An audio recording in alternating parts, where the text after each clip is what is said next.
Welcome back, everybody, to the ACL. It is week number 3 here, and we have got ourselves the final matchups of the GSL stage. We're taking a Cal versus Cal matchup here to feature. You got the Cal Golden Bears from Berkeley taking on Calamity Esports. My name's Gordo. I'm joined by Jack on the cast today.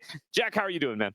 I'm doing great. You know, doesn't matter when I get called in. I'm happy to be here. Celtics are up by 10 at halftime, and now I'm get to watch some great League of Legends, so couldn't be happier. Good stuff, good stuff. Yeah, we're getting started a little bit late today. We already had a delay in the start time and then did a little scrambling at the very end, but we have got ourselves a hell of a matchup either way. These guys played each other back in round 1 of the GSL group stage, where it did go to 3 games. It did end up favoring the Cal Golden Bears. Now, another week of games under their belt and a rematch to determine who enters the Swiss stage at 2-1. Let's introduce the team, starting on off with the Cal Golden Bears. It is Juicebox, Dark Lord, Fitz, Imp2, and Lincoln Rock. Yeah, I always have a big eye out for any of these collegiate teams, you know, getting to play in person. A lot of these teams gets to do so, and it just helps you build so much camaraderie, so much chemistry, so much quicker when you're able to be in person, review in person. You know, those kind of perks are really hard to replicate over Discord. Yeah, definitely true here. And showed last time that we got to check out these squads where Cal Golden Bears ended up performing very, very well, but still wasn't enough to take on down Calamity, who did come on up with the 2-1 victory. The top lane matchup, one that I'm really going to want to highlight here. Let's introduce our second roster first, though. The winners, the first time these two met up, it was Calamity Esports. That's Trey Dog, Halls, Lonnie, Acade, and Pentius. Yep. I mean, like you said, taking the first series between these two teams, and looks like they've also played a couple more games there as well, sitting at that 1-1 for the series records, but going 3-3. And I think honestly, in this early stage of the season, that might give you a bit of an advantage, more practice, more games played, and a lot less stress coming into these very important series. Yeah, absolutely. Feeling like they were the stronger team a couple of weeks ago. They've got the record to prove it. Did end up losing a 3-game series to Tempest to not get out 2-0. And I mean, this whole group, Jack, has just kind of been thrown into a tizzy with Tempest Gaming JLH underperforming where a lot of people originally had them, ending up dropping down to the 0-2 bracket. And it really ends up being the Tempest main squad that carry all the way through. A lot of new names over on that team. So very impressive stuff from them. Very interested to see how they do moving over to Swiss. But now it's going to be these two teams competing to see who can get into that 2-1 bracket nice and early. Cal Golden Bears versus Calamity. Cal going to start off on the blue side, and they're going to first pick that Misfortune for Imp2, which has been a favorite of theirs. The Misfortune Rel combo been huge for this team. Yeah, I've had my criticisms of the Misfortune pick in the past, but I feel like at this stage, if you are skilled enough piloting that champion, you have that chemistry built with your support, and you can actually get 2v2 kills early in the game, this Misfortune pick can start steamrolling. Just does so much more damage than any other AD can output because of that love tap passive. And they're kind of playing into it. You know, Talia, a little bit low range, does get a bit of bulk. The Xin Zhao is obviously going to be a bit of an issue, but I think both these teams are trying to build a little differently based on these bans, whereas Calamity is clearly trying to pivot towards the top lane matchup, getting a lot of these picks out. The Camille tells me they're probably wanting to go for something that would typically counter. And then on the Cal side, you've got the Azir, the Jaycees are classic flex picks that are dominating right now. The Udyr's mostly player specific, but rounding out with the Jax Rel, I really like that Jax pick because you've banned out Camille, one of the better counters into Jax. So now you're just kind of giving us a champ that we can now blind that's very strong without that threat, and then the Rel, as you mentioned. Yeah, so that's going to give them that team fighting duo, and this top lane matchup definitely going to be the one that I want to feature here today. Trey Dog up against Juicebox, both top laners who've been performing very, very well throughout the GSL stage so far, and different styles between the two of them. Trey Dog, a lot more of that carry-centric style, been playing a lot of the Ambessas, a lot of the Camille's, a lot of the Aatroxes. That's why he draws that Camille ban and that Gwen ban, going to snap up the Jax early to try to make sure he has access to another one of those carry top laners. Whereas for Trey Dog, it's been a lot more of the tanks. The Dr. Mundo, I think, has been his best performing pick so far in the season. We'll see if that ends up hitting the ban list in phase 2 here as something that could potentially go toe-to-toe with Jax. The Poppy lock-in, I do suspect is going to be for Pentious, but that could be for Trey Dog in the top lane as well if it needed to be. Yep, that's why I like picking this Poppy early if you're going to, because it can be flexed so many positions. Probably not going jungle, obviously, with Xin Zhao being there, but when you have it between top and support, it does make you a little bit more hesitant to commit one of those bans towards the top lane. Calamity opting to go for the Fiora ban. They want to make sure that there's no secret strategy here if Cal want to flex that Jax jungle, try and get another counter. And in this tier, some of these players are so talented. If you just give them a counter pick, they will win their lane so hard and just roll the entire game. So I understand that caution, wanting to make sure they get that Fiora out of here. And the continued 80 carry bans by Cal, they want to really try and pigeonhole Calamity into an 80 carry that they can easily counter throughout the rest of their composition. So if they have to commit to something like a Kaisa, okay, we're just going to pick stuff that is going to stop any engage you guys want to commit to. Whereas if they go for something more like the Ashe now, they are now pretty much giving up their chance of early game damage and might end up with a comp that has no damage at all. So I'm really interested to see what kind of 80 carry they pick. I think they need something like a Xayah here or something that can have a lot of burst. And Corki would also, it's a bit short range, but with the comp Cal have drafted so far, I feel like that range won't be too exploited. Yeah, I think the Corki's the expected pick here. It's still very highly prized in the meta. Icade has played a fair bit of it already, and going to just snap that one on up here. I still think very likely to be duoed up with the Poppy. I think that Poppy's a counter to the Rel, and is definitely going to bring them a lot of value from the support position to deny those engage opportunities. Oh, the Aatrox lock-in, though, for Juicebox means that this Jax is going into the jungle for Dark Lord to be a potential extra carry threat there, a little bit of extra farming, and it does give it a good matchup up against the Xin Zhao. So I like this little pivot that Cal Golden Bears have gone for. Now to round things out in the mid lane, they get the Aurora. This has been banned against Fitz throughout a lot of the season so far, going to get his second game on it here. They were able to take down Tempest Gaming JLH on it as well. So happy to snap up that high prio pick in the matchup up against the Talia. And now to round things out, we're going to find the top laner from Trey Dog. I still have the Mundo pretty high on my anticipated list, but I do think the Aatrox is a good matchup into it. Going to go for the Ambessa, so going to move away from the tanks that you would generally associate with this player. Yeah, Ambessa is going to give them a lot more capability of gaining an advantage through lane. I also feel like alongside the Xin Zhao Poppy, you're going to get a little bit of setup, but it kind of gives them this all-in composition they want with the Poppy, Xin Zhao, Ambessa. And I feel like Corki is in a really interesting position where it's obviously an 80 carry. You don't want to be putting yourself right in the middle, but because this champion is quite low range, you can afford to follow in your engage a little bit closer, having that Valkyrie as insurance to get out. Talia, I think, a little bit odd man out here, not really wanting to go forward, whereas the rest of the team is looking to do so, but I feel like you're just drafting for the amount of defense this champion gives you. The Unraveled Earth is so important, and matching that with the Poppy, going to negate a lot of the mobility on Cal. Yeah, absolutely is going to be a really important factor to try to limit what the mobility is going to be able to accomplish. And Pentious on the Poppy, I mean, the Poppies can be such big difference makers when they do get opportunities to play into these heavy dash compositions. And think the Rel's only the start of it, right? The Rel's the reason that you go for this pick for sure, but getting to counter out Aurora escapes with Between Worlds, getting to stop leap strikes from Jax, getting to stop Umbral dashes from the Aatrox, all going to be really, really important here as well. And each one can have massive difference and massive impacts.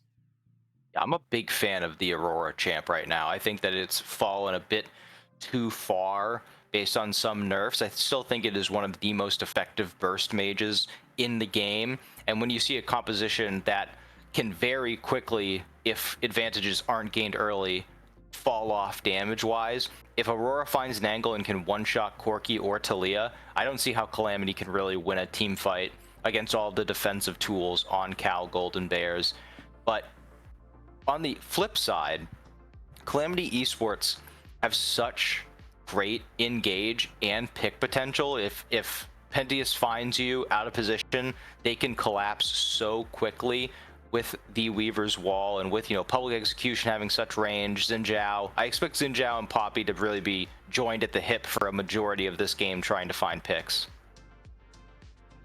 Yeah, I think that's very, very likely.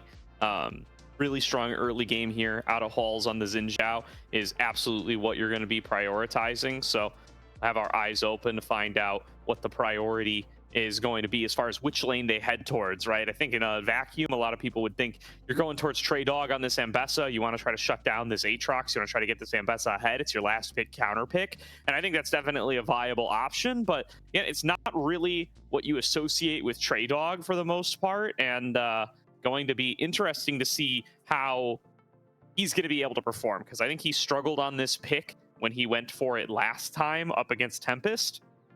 And it's really been the tanks that have been his bread and butter, and that Gragas that's been banned against him all season long. I'm very surprised that Gragas didn't end up coming through here, given that it was available. Instead, opting for that Ambessa, so let's see if he can have a better performance on it this time around. It's interesting as you mentioned that, because there were even more options available. If this is, you know, if this is a player who feels most comfortable on tank, Scion was up and available. You had Ornn. Ornn doesn't have a great matchup into Aatrox, but I do feel like with this being Fearless, this is the last series before we head into the Swiss stage, there may be the possibility that they are taking this as an opportunity to try out some different compositions and see what happens if we give Trey Dog a bruiser. What happens if we try and get a lane that can be very volatile and we can try and gain an advantage? I feel like this is the perfect time of the year to do so. And if they can't find that, Paul still has the option to go down to that bottom lane. Misfortune is going to be making themselves vulnerable a lot of the game just because of the lack of mobility. Obviously has the movement speed, but Rel and MF really just want to be constantly applying pressure, hitting you under turret, making it so that if you ever step out of that turret range, you are going to get CC chained and just insta-killed. So I think Halls has a lot of options, and when you're getting Xin Zhao early in a draft, that gives me confidence that you're going to be able to take those opportunities and make the most of them. Yeah, I think Halls has been quite successful so far this season on these early aggressive picks. The stuff like the Pantheon and the Xin Zhao, I think, have been really, really core to the most successful games that Calamity Esports has played. And you know, they've got to be very aware that they were one game away from being able to be in that 2-0 bracket, from already playing a Swiss match right now, and being in a very comfortable position to potentially make that playoffs. Remember, it is 4 series wins and you make it to the double elimination ACL playoffs. It's in that way a little bit easier and more straightforward than it's ever been. You don't have to worry about calculating tiebreakers and stuff against other teams in your group. It's 4 wins and you're in, 4 losses and you're out. And starting off 2-0 is such a huge step. Gives you so much flexibility and space to be able to potentially make it against potentially 6 different opponents, you know, as long as you don't just drop 4 matches in a row and fall right out. So that would have been such a comfortable position to be in. Instead, they find themselves in this 1-1 bracket, and they certainly would love to get into the 2-1 bracket, get halfway to your qualification while still having the breathing room that comes with 3 potential losses, rather than being in the 1-2 bracket and already being halfway to being eliminated. Yeah, certainly. And going to have that chance today to get themselves much closer to Swiss and get themselves in a winning record. Here we are, on to Summoner's Rift for game number 1. Getting things off a little later than we would in a normal day, but Still plenty of League of Legends to be played. A best of 3 full fearless between the Cal Golden Bears and Calamity Esports. Coming on out onto Summoner's Rift for game number 1, and already a full group up from the Golden Bears, looking to make an invade up towards red side. I think this is very smart. You get that ward down, and I think would have been maybe a little better if they don't have Dark Lord commit to it, so they can keep some of that hidden information, because right now they're going 1 for 1. They'll know where Halls starts, but they're also going to have a pretty decent idea of where Dark Lord is starting. But I do love that decision. Like I said, you've got a very immobile bot lane, so getting eyes on the jungler and not only seeing where they start, but also potentially with this late invade, seeing where they head from that first camp will be very crucial information, and it will allow Imp2O and Lincoln Rock much more security to try and play aggressive. As you see, Rel has already dismounted, going to look for that flip back. And I think, you know, level 1 is going to be a really big time to push this advantage. Poppy is probably not going to have the W up. You will be able to get a lot more CC landed. So I'm curious to see how they push this advantage. Yeah. Eyes on Cal Golden Bears here as well, who have just come out of their competition, their run over in the CLOL Championship. They are done for the tournament now, but did qualify to that top 32, which is a big deal for them, and definitely do want to now probably turn their focuses more towards ACL and see just how deep they can make it. And that loss to Calamity is very, very close in week number 1. There's or that win against Calamity. They won the games against... No, they lost to Calamity. I keep, they're both Cal, so my notes, my abbreviations mean nothing to me. I really should have switched it between Cal and Clam here, but it was a win for Calamity when they met in week number 1, and that loss definitely got to be in the back of their minds as one that they definitely could have turned in the other direction with just a couple of plays, one direction or the other. It was a very close series, and they're going to be able to make good on that here today, getting a rematch so soon. Yeah, and you certainly want to make the most of these opportunities, especially early in this season. It gives you a lot of confidence to be able to kind of redeem an early loss, especially once you get into the Swiss stage and you realize, you know, that loss isn't going to hurt you very much. You have the ability to kind of start new once the stage begins, and you know, it's hard to quantify, but confidence in your teammates, in your staff early in a tournament can really change the way you play, change the way you practice. And Grey Dog getting caught, has to expend the flash. Juicebox showing that he definitely has the upper hand in these bruiser v bruiser matchups. Yeah, again, he's the one more comfortable here. He's playing the stuff that he wants to play, and Trey Dog, I mean, obviously opting for the Ambessa when he had any option available in the world, up to and including the Gragas that has been and deemed his most feared pick, at least by the opponents they've faced so far. But opting for this Ambessa instead, and want to see him try to make good on it here. But Juicebox is so comfortable on this Aatrox. This is one of his favorite picks. He's picked this in every series so far, and so far he's navigating the lane quite nicely. Has the wave in a favorable position, finding even or winning trades up against Trey Dog in the early stages. He's plenty happy with how this is going. Yeah, he's playing right on the edge. You see, even in that last exchange where he missed some of those sweet spots, he makes one wrong move. He is certainly in kill range now, but even just by hitting that blue orb, going to relieve some of the pressure. Trey Dog dashing in, might have put himself in a little bit of trouble here. Yeah, I mean, Halls is on his way up here, though. They're going to need to make this play happen fast. Flashing forward, first blood picked up. Juicebox on the board. And Halls now finds himself outnumbered, outranged by the Aatrox, and forced to retreat. They're going to try to not push this too far and end up giving one back, but keeping the pressure on Halls in the same direction. And while they see both junglers top lane, Imp2O finding a strong trade onto Icade.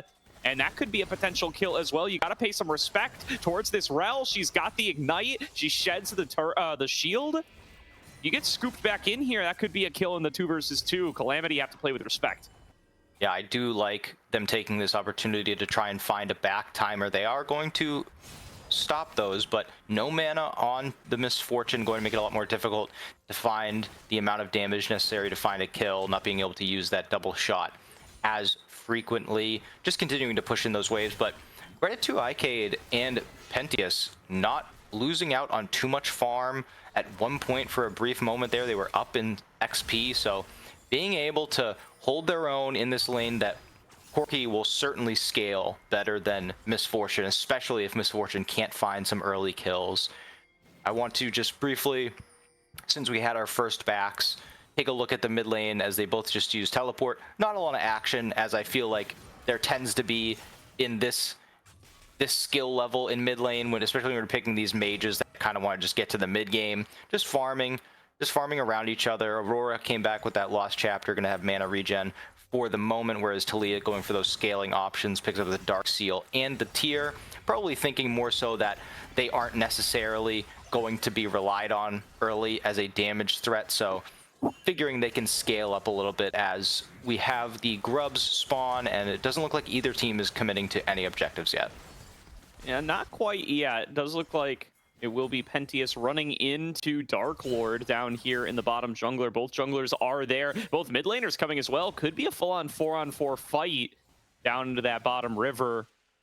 Juicebox is really starting to flex his muscles here. You can see the first recall very favorable to him thanks to that kill gold he got. He's got the full tunneler up against just 2 swords.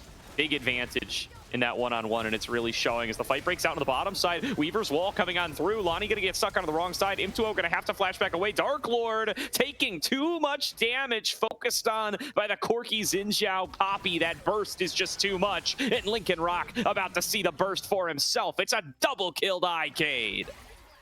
They used their prio in the bot lane, did Cal, to get into the pit sooner, but they just didn't have the damage on Dragon. They were hitting it the entire time we were focused on mid lane. Dark Lord was hitting the Dragon, and you see when we pan to it, he'd only done like 1,000 damage. Only having that Kraken Slayer, or Triforce component, excuse me, so just not really having any damage to get the Dragon low. So once Calamity finally collapsed and the Weaver's wall came in, just too much damage. Dark Lord found himself leaping over that unraveled earth, found himself immediately stunned, and very good patience by Calamity to not, panic and pull the trigger seeing the opposing team was hitting the Dragon. They just waited patiently for all their members to be in place, got some poke down, and in the end, kind of best case scenario, they got the Dragon, and both the kills they got end up in the Corki's pocket, so going to be able to build towards that BF sword, going to be able to go towards that Bloodthirster much earlier than the Misfortune, who's only sitting on the BF sword, Corki having that Vampiric Scepter as well. Absolutely. Oh, ooh, nice stun found by Lonnie. Catches Fitz, trying to go with the weirding. Ends up stunning themselves on that unraveled earth, and gets a nice chunk of damage onto the mid laner for it. You do go into a pause after that, so take a little bit of time to review our position here.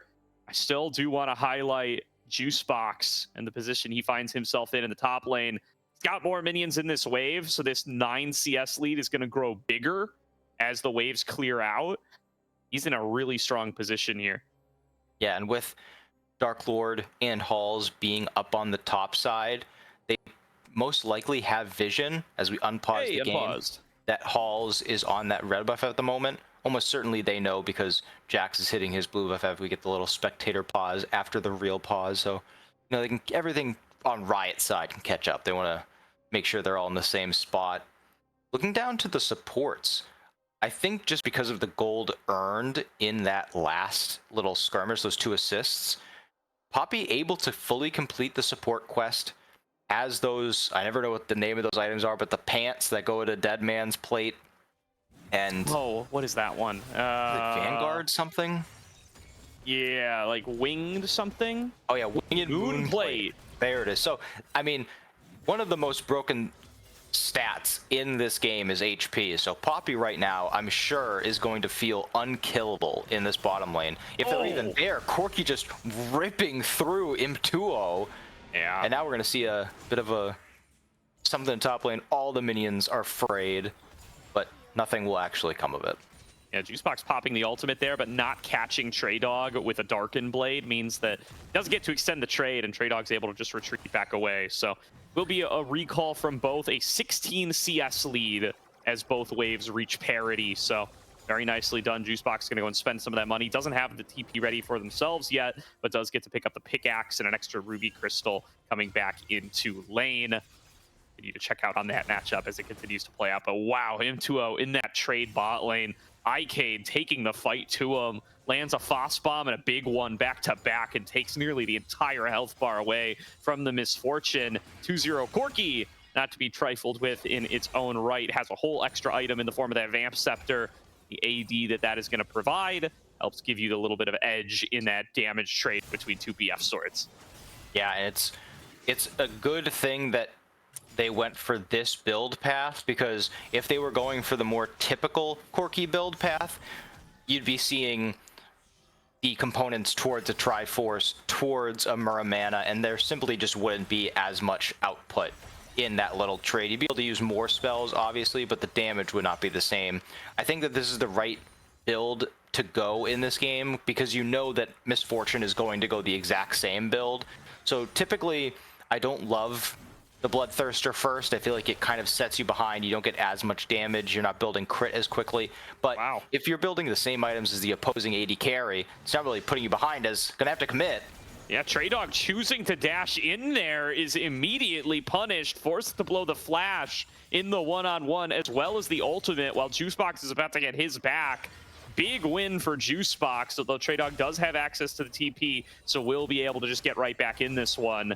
But yeah, big mistake there. Ends up meaning that he's got to take the recall and use the TP earlier than he might have wanted to. Although looking to not use the TP, it would appear. Barrier came out of M2O in the bottom lane, and Icade already with the Bloodthirster completed, a huge advantage having that legendary item already. Yeah, not only having the sustain that it brings, but the extra damage is going to be so hard for them to win in this 2v2. Symbiotic Shoes picked up for Poppy as well.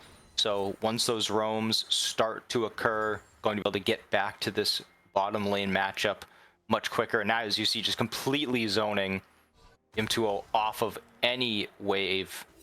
Going to be a down about well over 10 CS once this is over. Now Hall's coming down to try and get some vision, get set up for the next dragon. Lincoln Rock's going to walk right into him. Yeah, way too far up for Lincoln Rock, not respecting the potential of that Xin Zhao. And Halls makes the pick. Feat of Warfare claimed for Calamity as they get a third in the bot lane in the first of the game. But Juicebox sees the bot lane jungler, gives him the signal that he can take another aggressive trade. And once again, Traydog immediately finds himself chunked so low that recalling is going to be the option. Got one wave before you have to leave again. Yeah, most of the top laners I've spoken to believe that this matchup is a true skill matchup. If the Aatrox is better, they're going to be able to hit the sweet spots and nullify the Mbessa's movement. But if the Mbessa is better, as you see, that weirding plus seismic shove combo keeps tripping up beats. But some Mbessa players believe that the movement can nullify the Aatrox's ability to hit those sweet spots, but it kind of continues to add to these questions we've had about, well, if Traydog is this prolific tank player, Gragas player, choosing to counter with this skill matchup and then kind of just not being able to crash waves in over and over again, as you see public execution just barely missing, Dark Lord might have to reveal himself you're down pretty two quickly. levels, brother. I don't know about taking this fight. Looking for it, has fights on the side, thinks that they can win it out, and actually just winning out on the trade on their own with public execution already done. Grandmaster's Might makes the difference. It's going to be a 1-for-1 trade, but Dark Lord plenty happy with that one, as Fitz is going to be able to just crash the wave in. Yeah, I think in the end that's going to be well worth it, because Aatrox just teleports mid lane, doesn't cancel the recall, but they're not going to drop any waves for that. Going to get plates onto Feats, start accelerating the Aurora into the game. As you can see, bot lane just completely pushing in. I questioned the Misfortune pick early as that first pick, and now I think you're starting to see some of those concerns be raised. If the Misfortune can't get ahead early game, this champion starts to fall off very, very quickly. But whoa, just destroying Aatrox. Nicely done, finding Juicebox, making good use of those anti-mobility tools as fight breaking out in the bottom lane, but Lonnie gonna come and try to turn this one around as well. Bumps back Imp to 0, but Pentius already gonna have to use that ultimate to keep Lincoln Rock at bay. It's a 4 versus 4, blinking health bars on the support of Cal Golden Bears. Calamity will fall back away. Doesn't look like anybody's gonna drop down in that one, but a very nice move in mid lane by Lonnie turns around a play that looked like it was going to favor Cal in the cross map. Yeah, again, really impressed by each team pulling the trigger immediately. Looked like Imtuo was going to be caught out by that Weaver's wall, but Talia having to jump off early once they saw Dark Lord was there. Fights gets a good flank in, but Icade with the immediate flash. It looked as though they were flashing themselves into a pretty dangerous spot, but able to dodge that Aurora ultimate, dodge out from all that damage. Now we're just kind of back to business as usual. Calamity is up 2 dragons to nothing, so that stacking is already going. And now just continuing to see how much damage they're able to put down even on a turret. Dark Lord is hovering, but he is walking over many wards as Juicebox committing again to a fight up top. And Juicebox trying to chase Trey Dog down here and will nearly be able to take him down. Really nice stuff done there, but Icade going to nearly be able to get one back in their own right. Pentius trying to take a minion as a pathway on in, using the charge, but will not be able to find its mark. I do like, however, in that top lane, Trey Dog not necessarily playing afraid. Went back in once the Aatrox combo was down, knowing that Halls was in the vicinity. Maybe they can bait them into going too forward, as just a bit short there on that recall cancel. But still, I mean, Wave is in an incredible spot, able to freeze right in front of the turret, just like before. But now opting to push that into turret, wants to try and shove. And Calamity, I like this decision now. I think that it's about time you make this swap happen if you're ever going to go for it. No dragon for 2 minutes. You'll have the ability to get that Rift Herald, and if you value that objective highly, having the swap occur now is going to be very good. They obviously see it, as Mbessa has revealed, bottom side, but I don't really think that they have anything that they can do, seeing as Trey Dog will have teleport up and available quite soon, and Imtuo will have no way to join this fight other than running all the way across the map. It does look like Cal are going to try and contest anyway. Yeah, definitely not wanting to give this one up for free. They feel like they could be very strong through this Aatrox, but he doesn't have World Ender. He's arriving to the play either way. Got to be careful not to get marked by Pentius and Lonnie. And it's just to avoid that Unraveled Earth. There is going to be the stun coming on through. Nice 3-man Magnet Storm from Lincoln Rock, but the damage just isn't there. Trey Dog gets in onto the back line. They've already worked their way through Lincoln Rock, and they want to get some more off of that Weaver's Wall. Not going to be able to find the cutoffs, but a nice little 1-for-0 there for Calamity to bump up their Rift Herald. At least Imtuo getting some alone time on the turret to be able to get a little bit back, but Rift Herald's going right towards top lane. They're going to try to get themselves the first turret here, and I think it's going to be easy pickings. Yeah, worked out just about as well as it possibly could have for Calamity. They just walked in, took the objective. They knew they had the numbers no matter what, and I understand what Lincoln Rock was going for. It's really easy as an engaged support to see this angle and think, well, I've got 4 of them. You crash down Magnet Storm, you're CCing 4 members of the enemy team, but there's just absolutely no follow-up. There's no MF there to lay down the ultimate. I mean, Aurora was not in range, and the TP from Trey Dog was coming in.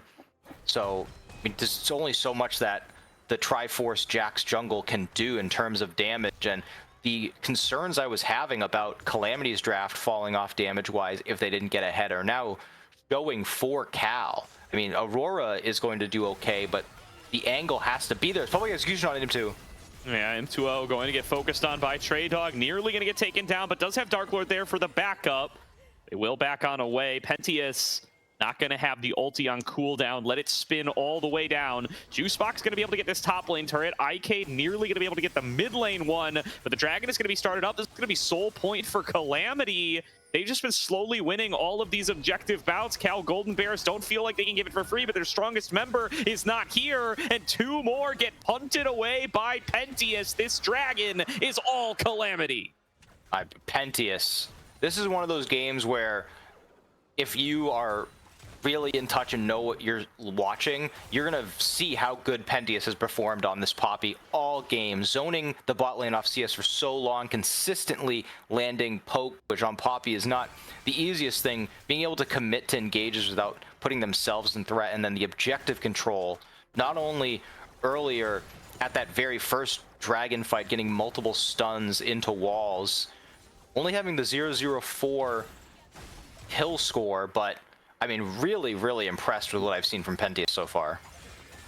Yeah, very nicely done on the Poppy. I mean, I'm just starting to believe that this pick is Thanos in the current meta. It's Yeah. when you get a player who's got some experience on it, who's willing to take the aggressive angles, who's disciplined with their usage of the ultimate and their usage of the steadfast presence, it just feels like it's so hard to make good decisions into the pick at this level. And Pentius, one of multiple players I've seen in the past couple of weeks making good on that promise and just making it look like Cal Golden Bears can't do much of anything. Fitz thinks that he's got an angle, gets the nice full trade onto Lonnie. Flank coming on in here. Nice flash. Nicely placed seismic shove. Stops Dark Lord in his tracks and gets him out. Yeah, it seems like Beats did not have the weirding up and available, wasn't able to get that final amount of damage down, but still a good chunk. Does get the flash expended, so Lonnie will be more vulnerable out on the side waves. We'll have that Seraph's Embrace back up, so won't be totally afraid of getting one shot once they get that shield passive up and available.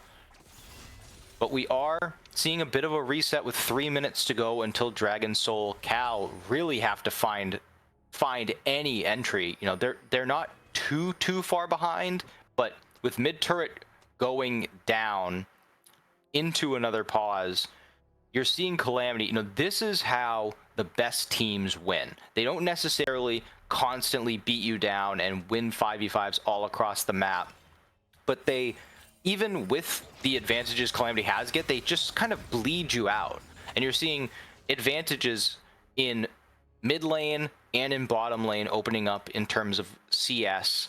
The gold in the jungle is about even, and Trade Dog, despite having a pretty bad laning phase, able to stay even in XP. So once the game kind of breaks out onto the map and you're not stuck in your conventional lanes, the Mbessa is going to be quite useful as long as there's some sort of setup. Looks like a bottom lane dive is trying to be committed here. Man, Dark Lord is here, but it's still a 4 versus 2. Fitz going to fall too damn fast. Lincoln Rock arrives to give a little bit more backup, but the turret's already down. They get a kill, they get a turret, and there is no cross map as Cal Golden Bears just a little late to the play while trying to make a response. Calamity, like you called out, they get another little win, and it's not responded to by Cal. Cal, I liked in the early game, they were making some solid cross maps, right? They were getting chances where they got alone time with turrets, particularly that TP into mid from Juicebox, while the rest of the squad was willing to trade 1-for-1 in top. I thought that was really good, but since then, Cal have been trying to match Calamity at each play and always being either a little bit late or just getting a little bit outplayed. Yeah, and it's great communications by Calamity that allow that, because Treybox goes top and just kind of sits there, doesn't try and push, but just eats the wave, makes sure that Juicebox can't push in for return. And those dives are just so difficult to contest when they're facing Talia and Poppy, because the steadfast presence and the unraveled earth make it so difficult for you to maneuver and utilize the damage that the turret is putting out. And again, another really impressive call by Calamity. Like you said, it wasn't a massive victory, but going to get that bot turret finally makes this next dragon so much easier to take. And 3 versus 1 onto Jukebox. He's going to do his best to try to sustain through it, but just doesn't get enough opportunities to do anything. The combo between Pentius and Lonnie to get another wall bang off lets them finish off that Aatrox no problem, and 70 CS lead just doesn't end up meaning much of anything. They are trying to cross map for this Otacon, and Trey Dog's the only one there, so it does look like they will be able to get it, but it's going to cost them multiple inner turrets. Yeah, going to be at least the bottom lane going down. I believe that this bot lane duo are going to be able to, on the last minion, get the mid inner, and now you did get Otacon, so it's a good, you got something, which is nice, and you still have the 6 Void Grubs, but with mid lane and bottom lane pushed all the way to the inhibitor turret, it's going to be so difficult for Cal to find a decent entryway into the soul fight. 20 seconds left. Trey Dog and Lonnie both have their teleport, so they can exhibit pressure on the map without having to go directly to the pit. Whereas Cal, they kind of have to open as 5 going there. They do have the teleports to answer, but not having any vision, not having any minion waves.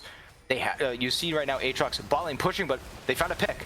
Nice move onto Lincoln Rock. Just an easy one shot. And now the TP coming in from Fitz. There's going to be an opportunity to punish. It's only IK there. He gets a little bit of a chunk of damage. And this is Soul Dragon. Cal Golden Bears feel like they need to challenge for it. And I think that feeling is justified. I think giving this one up for free means that the game is basically over, so they're going to have to look for a miracle steal. Dark Lord needs a pathway in, needs to avoid this shot from Pentius, but it's too late. The soul is secured, and 5 versus 4, Calamity Esports leap at the opportunity. Not enough damage coming on through from Fitz, even with the Between Worlds landing onto the full squad. He's the last one standing as a double kill goes to Trey Dog, and Calamity in full control. I mean, they just played it so patiently. They held the keeper's verdict, and when it was finally utilized, you think, okay, no more Popule, we can get into the pit, but at that same moment, they smite the dragon, it's dead. They just have so much damage hitting it while they're trying to mark them out of the pit. And then once the fight actually occurs, just no damage. Im2O is killed immediately as they tried to pull off that bullet time.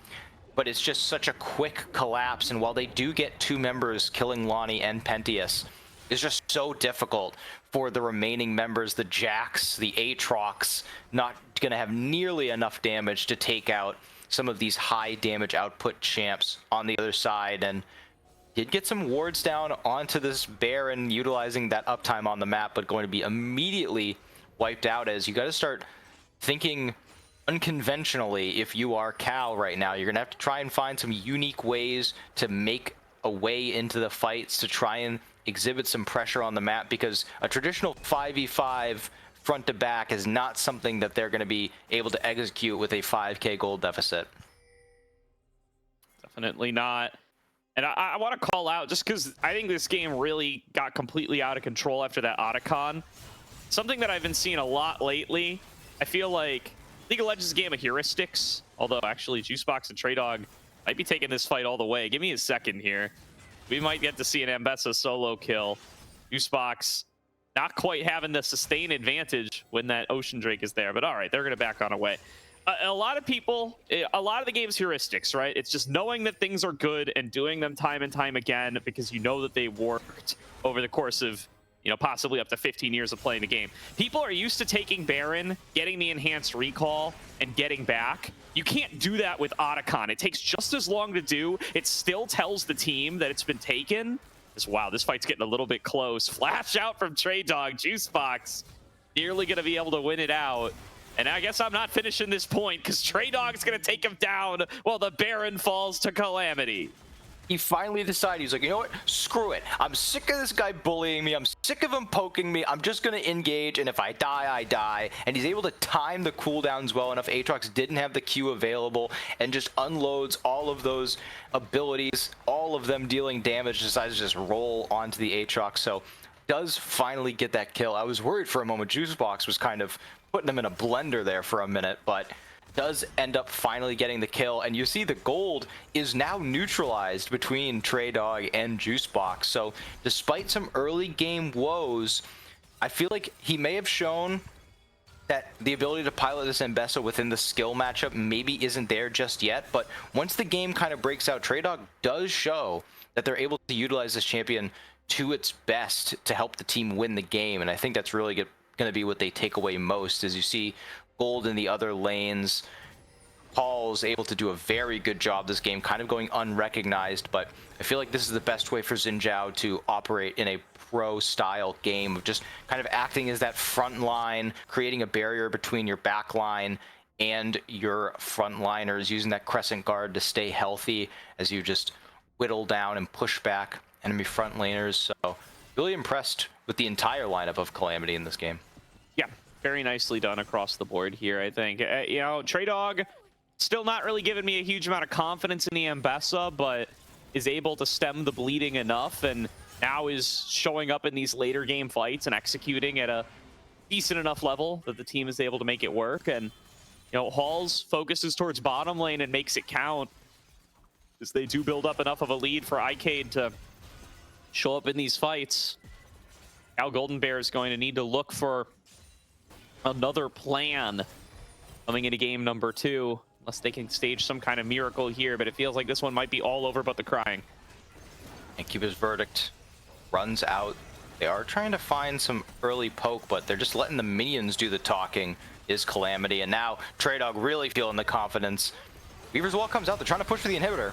Ooh, this is a really nice bullet time. This is the combo that they drafted for. Lonnie falls right away. Pentius very close. Dark Lord flashes after him, and Pentius might just drop here. Doesn't wait out the Steadfast Presence for long enough, though. And Fitz finally going to be able to finish off one on the other side. Meanwhile, it's a triple kill for Aegis.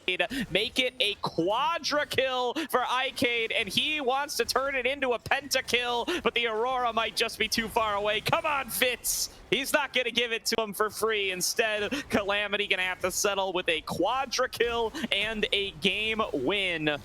Starting off this series the right way. I think they'll take that. Might not have been able to get the penta early, but able to get it now. Penta kill! Aegis gets it onto the fountain. And Calamity Esports, they get everything in the kitchen sink.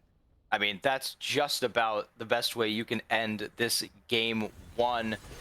Very well played. They decide to pull the trigger. No more turrets defending them. Perfect bullet time. I mean, like you said, this is what you're dreaming of when the game starts, but IK just really doesn't even look over that direction. He's not the one caught in it, so able to fully put out the damage. Has those multiple crit items now completed. They kill the turrets and no more threat there. And even though does get stunned by the Counter-Strike, that E is still active. So just doing so much damage to the Jax, and did just at some point say we're going to win the game, but looks like Fights was trying to get greedy there, flashed in to try and execute the Corki, but just didn't have the damage. And like I said, I mean, that was a pretty flawless game. I really can't, without nitpicking about maybe some, you know, how did the lanes go? Did we perfectly push everything in? But they got all the objectives. They sacked all of the Void Grubs, but they only gave up 1 turret. So I would say that that's worth. And as you look at the damage across the board, just really impressive stuff by the entirety of Calamity. Yeah, I agree. I think there's a lot to criticize from Cal Golden Bears in this game, but I think, you know, given that they were not challenged in a lot of areas, I think Calamity Esports just played it out correctly. They go towards the objectives on time. They're the faster ones to the moves, and when your opponents decide to just show up late rather than actually make trades with you, it's a pretty good recipe for success. And they're able to execute the fights correctly and keep on keeping on. So very well played by them, and love the focus around bottom lane for this team. It's going to be something that Cal needs to take into account in game number 2.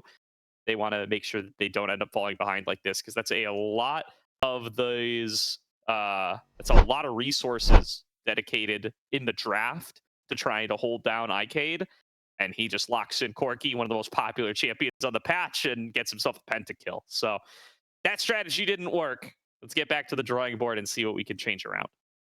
Yeah, certainly. And I like that you mentioned the AD carry right away, because they first picked Misfortune. We knew they were going to go Rel with it. So even before they lock in the Rel, Calamity is able to just completely counter their entire draft with that Poppy pick. They get the Talia early, and just, it's like, how are you going to play this game? I'm also quite questionable on that Jax flex. I know it's very attractive in thought, but I feel like Jax in the jungle is just really, outside of the 1v1s in certain matchups, I feel like it doesn't bring a ton of value to the game. It's harder for the Jax to get involved and pressure the map, because he has to be present at every single objective fight, because they're the ones with Smite. I think maybe a little bit of overcooking on the side of Cal, but that's, you know, this is a best of 3, so they got 2 more options here. Yeah, I'm interested to see how they adapt in Fearless game 2. Do definitely want to see what they'll be able to figure out as far as top lane matchups go, what Calamity's going to go for in that area as well. So let's check on out what they will be able to show us. We are going to throw it to a quick break here before too long. I do want to take a moment to shout out Zen Market. Have you ever had a problem longing for that special Japanese item that you cannot find locally? We have got a solution for you. Zen Market is your one-stop solution for buying products directly from Japan. They'll help you buy items from over 10,000 different shops, as well as place bids on auctions on your behalf. They'll consolidate all your items safely into one box that they can ship internationally. They provide excellent excellent customer service in 19 languages, which is why they are trusted by over 2 million users worldwide. Check out the panel below the stream or click the link in the chat to try them out for free. If you sign up with promo code Aegis, you'll get 1,000 yen off your first international shipping fee. Thank you again to Zen Market, and we will see you guys after a short break for game number 2. これ着てみたいな。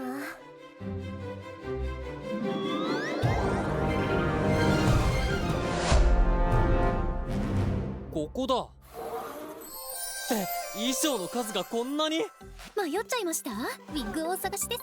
リボンの種類が豊富なんですよ。見ます？鎧はいかがですか？空のことを助けなあかんのに。待って、いろいろ教えてくれるのは嬉しいけど、大事なのは空。このキャラのアニメ版の衣装が欲しいんだ。サイズはこれ。ウィッグは大丈夫。あり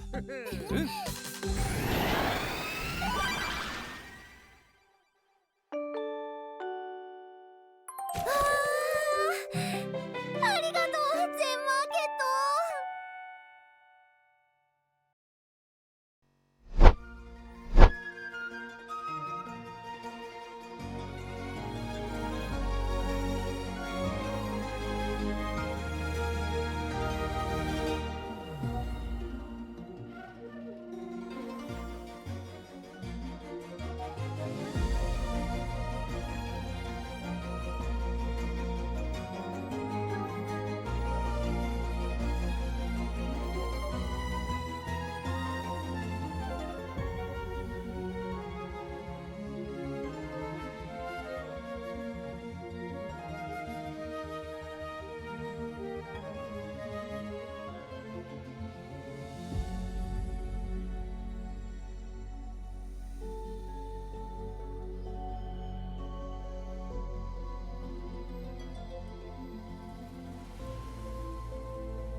Welcome back, everybody, to today's broadcast of the ACL, where we have got a 1-0 lead for Calamity Esports over the Cal Golden Bears. Looking to see if Cal can turn this one back around as they swap over to the red side for game number 2, Jack. Yeah, I think in most situations, I prefer to see people with side selection take that blue side to get a higher win percentage. You get those prio picks early. There's still a lot available, as most of the bans from last game seem to be more player specific, and a lot of the fearless picks didn't really scratch the surface in terms of the most powerful stuff. Also with Cal's bans, they were banning stuff like Azir, they were banning stuff like Jason. Those are champs you could just first pick if you can play them. So I imagine those bans are going to stay the same. But we still do have some stuff up and available if you know a lot about the opposing team. We're talking about Calamity's top lane, talking about it's mostly tank oriented. So if you don't think they're going to pick the Rumble, you can grab it for yourself here and grab another prio pick, seeing as that was something that didn't go banned. I'm surprised to see the same bans for Calamity, although I'm sure maybe if they're sticking to mostly tanks top lane, they're probably not playing a lot of Gwen, probably not playing a lot of Camille, but I appreciate the respect being shown, because even though Juicebox wasn't on the winning side, certainly showed how strong of a laner they are. And it is going to be the Vi, highest presence jungler in the game, and I think that this is a very strong start. You saw how impressive Halls was in facilitating his lanes to get ahead now as one of the best junglers at doing that in the game. Yeah, and you know, you mentioned the Rumble earlier on. Neither of these top laners have really shown us any hints of Rumble in ACL so far this season. They haven't drawn bans on it, nor have they picked it. But you locked in the Vi this early on. This is a champion I love to see paired on up with the Rumble when you get the opportunity to do so. As is this Skarner. So I think I'd love a Rumble from either of these top laners in this game. Let's see if either of them will show it to us. It's a super high prio pick. I do think it's a gap. You don't play it right now, but no, that's going to have to be a weakness to play around sometimes, depending on what you've got on your roster and how confident they feel on the pick. The Ezreal going to get locked in for Imtuo for game number 2, going to be comfortable on that one, and already means that they have some really strong engage tools and a lot of safety in that bottom lane, regardless of what Calamity ends up going for. Yeah, I like the Ezreal pick a lot more than the Misfortune. It provides you a lot of the same ideas in terms of lane bullying, that constant threat of landing damage without putting yourself in much danger. Except I feel like the Ezreal translates out of lane a lot better than the Misfortune. I see the Ahri coming in here, and I like it next to Vi. I feel like it's a very good mid-jungle 2v2. Because of the way you can layer that CC down. But I think with some of the recent nerfs, seeing a lot of Ahri's, look at the nerfs to the damage in the kit and still opting to go for this Roa build. They prefer the survivability, they prefer the ability to kind of be more of a facilitating playmaker in these late game fights, not having as much damage. And I think that that build is well facilitated with the Kai'Sa, just gets to fly in on any target charmed, any target that gets, you know, hit by any of Vi's abilities. So I'm liking both drafts. The Galio answer I really like. I know that Ahri kind of wins that lane, but I feel like Galio just provides you so much utility throughout the rest of the game. Yeah, I mean, you got easy engage now with the Skarner and the Galio. So now I just want to see, again, I feel like it's going to probably be a carry top for Juicebox. The question is, which one will it be? I wonder if we could see, I mean, it's kind of fallen out of favor lately, but some of those big AoE top laners, something like a Swain, something like a Kennen, I think could be really, really good for them here, while they've already got some nice physical damage coming in from the bot lane in the form of the Ezreal. I think that's where I would like to see them lean, and if Calamity are keeping it in the back of their minds, that's what I would like to see them ban as well. But here's Cal looking to pinch away some of those tanks that have been more effective for Calamity throughout the season. They take away the Gragas from Trey Dog. They take away the Mundo from Trey Dog. Oh, actually switching that over to the Cassante, so the Mundo will still be available. There's a Riven ban. So, wow, they're really looking deep down the pool for Juicebox here. Again, I don't know if he plays them. this is a hell, or when I'm talking about I'm talking about AoE AP top laners that nobody plays. There's also the AoE top laner that everybody plays, which is Rumble, who's still up and available and would be excellent in this composition. Yeah, would fit right in. Or, even if they wanted to flex like a Rise up there, provides a lot of artillery damage at short range, kind of act a little bit as AoE. But going with the Alistar now, they want to keep that last pick, obviously. I think Calamity, we're talking about all these AoE picks, and we're, kind of digging deep. With the Gragas out, you do still have Kennen. Cho'Gath is up and available, and I think would fit really well into this comp, can provide a lot of follow-up engage with that Q rupture, but also provides you with some disengage with the silence AoE, all the slows. I mean, this champion just provides you with a lot. It is going to be the Dr. Mundo. Has slows, has survivability, has a ton of damage in lane, and as we've been talking about, tons of comfort. So going to be able to get through whatever. And I think when blind picking, there's a little bit too much thought put into like what champion has the fewest counters. And sometimes if you're getting counterpicked no matter what, it's a lot better to just say, let me just pick my most comfortable champ, and if I'm in a losing matchup, at least I know how to lose. Yeah, I agree with that. I think, the probably... Oh, right. It's Yone. So that's a little something that'll give you extra damage. It's not the big AoE wombo that we were talking about, but it's definitely going to still be a viable option. If you get a nice multi-man Skarner Sting, if you get a multi-man knockup from the Galio or the Alistar, the Yone is going to be able to clean that up quite nicely, and they can all combo with each other, right? Whoever ends up going first can definitely set up for the others. So still good chain CC and a good little bit of additional damage. It also gives you that kind of hybridization, as there is a moderate amount of magic damage in the Yone kit thanks to that passive. So all in all, I think it's a solid setup here, and definitely going to need to have some success against the Mundo early. You don't want to find yourself in a position where Mundo's beating you in the side lane with this draft from the Cal Golden Bears. So going to be a lot in Juicebox's court, but he did very well in the laning phase in game number 1. So they're going to hope they can replicate that performance, and that on the Yone instead of the Aatrox, maybe he'll be able to run away with it a little bit more. Not unthinkable that the Galio could be top lane either, but I do not think that really fits the way that this team has liked to play. When they've gotten the Galio before, they've given it to fights in the mid lane. We've been told that it's fights, by the way, so apologies for mispronouncing that through game number 1. I think definitely with the identity that Juicebox has carved out for himself, I expect to see him piloting the Yone. Yeah, and it would give him a lot more power than he had last game. Checking now, does look like those cleavers from Mundo do deal magic damage. They do. So that would be chill for Galio, but I don't think that's as winning a matchup. So you'd be pretty much just putting yourself in 2 losing lanes, potentially just get guys who can maybe pilot those specific champions a little bit better. I don't think that's worth it.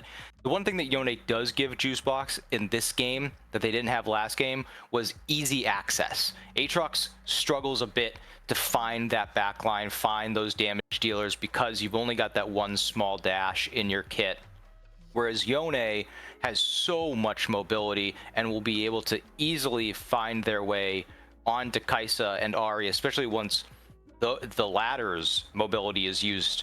Once Kai'Sa engages and commits to a fight with that ultimate, I mean, there's no real way other than the E for them to reposition. So if Yone just gets on your head, has that bork, hits you with the slow, Yone's just gonna run you down. And I really feel like this is a draft where both teams got pretty much what they wanted coming through the draft. I don't see a lot of positions where it looked like they had to make a hard pivot. But with that being said, I think Cal Golden Bears also were very much set up and ready for that Mundo pick.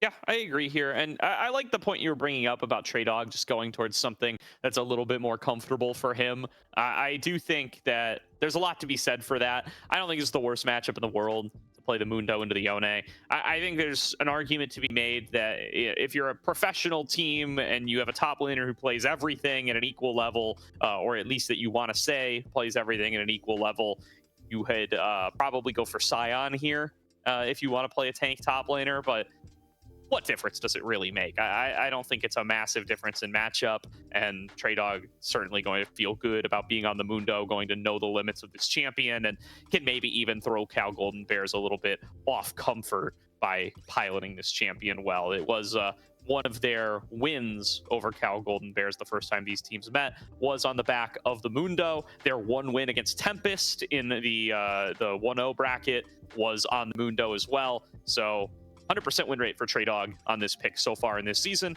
Going to look to make it 3 for 3 as he looks to make his team's record 2-1. It also kind of mitigates some of the problems Trey Dog was having last game in that early laning phase where it is purely skill in the Mbessa Aatrox matchup. This time, Mundo has a much safer and more, more able early laning phase, able to put out so much damage with those cleavers, keep healthy with the W.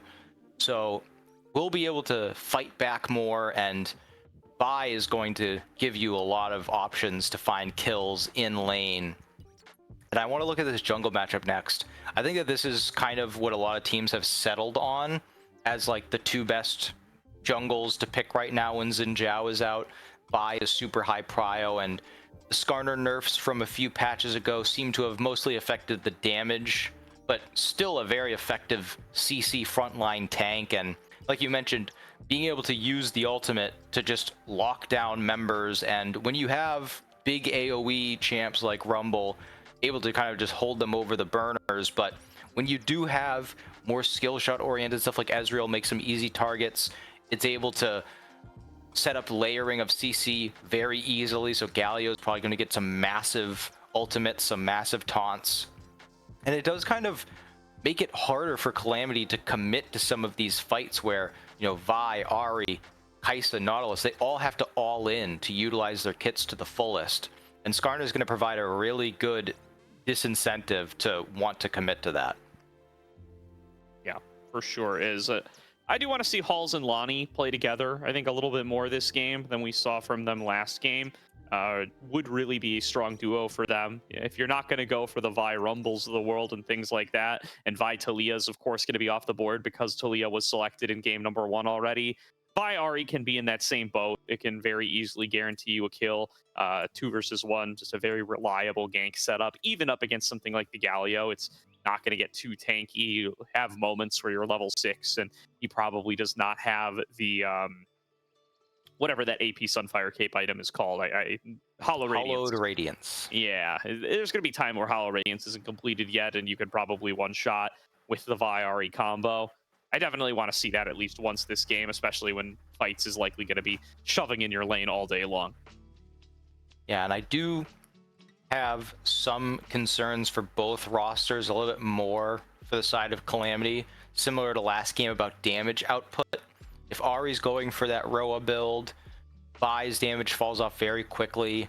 Mundo is, the only targets Mundo is going to have easy access to are all tanks or bruisers, as Yone typically tends to build into in these top lane matchups. So it's going to be a lot on the shoulders of Kai'Sa. I'm a kind of a Kai'Sa snob. I think that this is a game where you're going to want to go. I know that the crit build has popped back up in popularity, but I think that the AP on hit is probably what you're going to want to go, because it provides you a lot more tank shred, and it's a lot less likely that champs other than Galio are going to be building a ton of MR, because once you see the Ahri building Roa, you don't really want to be, committing into trying to, anti-burst, because there isn't really any available. But if Kai'Sa gets that plasma stacked and has full AP, she will just make anybody explode. Yeah, you do have to be a little cautious of over-indexing into magic damage when you're up against Galio Skarner, but I do think that we will get to see a bit of a more hybridized build out of this Kai'Sa, but certainly want to see that she's going to be able to work their way through these tanks, because otherwise they might just get a little too dangerous. Here we are on to Summoner's Rift, game number 2. Calamity Esports looking to stamp their ticket to 2-1 in the Swiss. Cal Golden Bears looking to avoid the dreaded 1 and 2 bracket.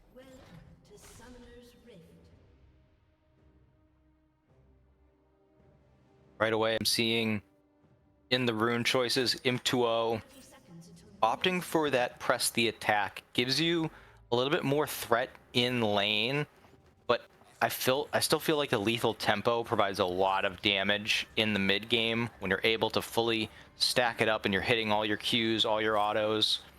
I like my favorite definition or kind of explanation of Ezreal I've ever heard in pro play was Ezreal is the most honest champion in the game. Or if you're good at Ezreal, you can play it really well. If you're not, it looks pretty bad, and there is no real balancing necessary. It's just the champion's always going to be what the pilot can make it. So opting for that PTA tells me you're not really looking to put all of your eggs into the Ezreal carry basket. You just want steady damage, want to survive the laning phase, get out into mid game, be able to put out consistent, mystic shots and true shot barrages, getting damage out onto the entire team as an early electrocute proc shows you that, like we said, they opted into this losing matchup, but once this Galio starts getting some tank items, it's going to be a lot easier to deal with that Ahri poke. Definitely is. Gonna be eyes on Juicebox for this game number 2, I think. Cal Golden Bear is a team that loves to play through their carry top laner, and they're really going to need him with this composition. Going for the Galio in mid lane, going for that PTA Ezreal like you brought up in the bottom lane, means that a lot of that damage is going to have to be in the pockets of this Yone. So eyes on Dark Lord to path up towards top, and that is exactly what he's doing. Hall's starting on the top side himself, so he's going to be looking to come in and influence bot lane. Will be those opposite starts, and a nice trade found by Lonnie in mid lane. Might force fights out of the action sooner than he anticipated. It has to start chugging those potions as that passive MR shield back up, and Lonnie using this prio to put a ward into that Raptor camp. Very good awareness. I think it goes unsaid often how important information on the opposing jungler is early in these games. It allows you to play so much different if you know that you don't have to deal with the opposing jungler coming in.